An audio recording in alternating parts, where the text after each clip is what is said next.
Friends, কেমন আছো তোমরা? তো সকাল সকাল আমি রান্নাঘরে এসে দেখছি বোন রান্না করা শুরু করে দিয়েছে। তো বাকিটা আমি হেল্প করছিলাম বোনকে। তো অনেকেই আমার কাছে জিজ্ঞাসা করেছে আমি এই সাদা সাদা টাইপের মাংসটা কি করে রান্না করি।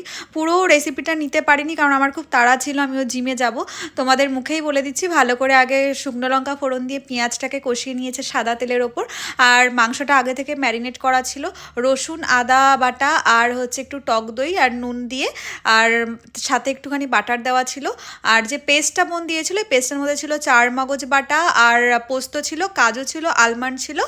এইগুলোই বেটে ওই পেস্টটা দিয়ে ভালো করে কষিয়ে মাংসটা রান্না করা হয়। এবং শেষের দিকে তোমরা একটু দুধ আর নামানোর আগে একটু ঘি আর গরম মশলা দিলেই মাংসটা রেডি হয়ে যায়। তো তারপরে গেছিলাম শপিং করতে। ফার্স্টে ওই বোতলটা ভাবলাম ব্যাগে না ক্যারি করার জন্য অনেক বড় হয়ে যায়, তাই এই ছোট বোতলটা নিয়েছি।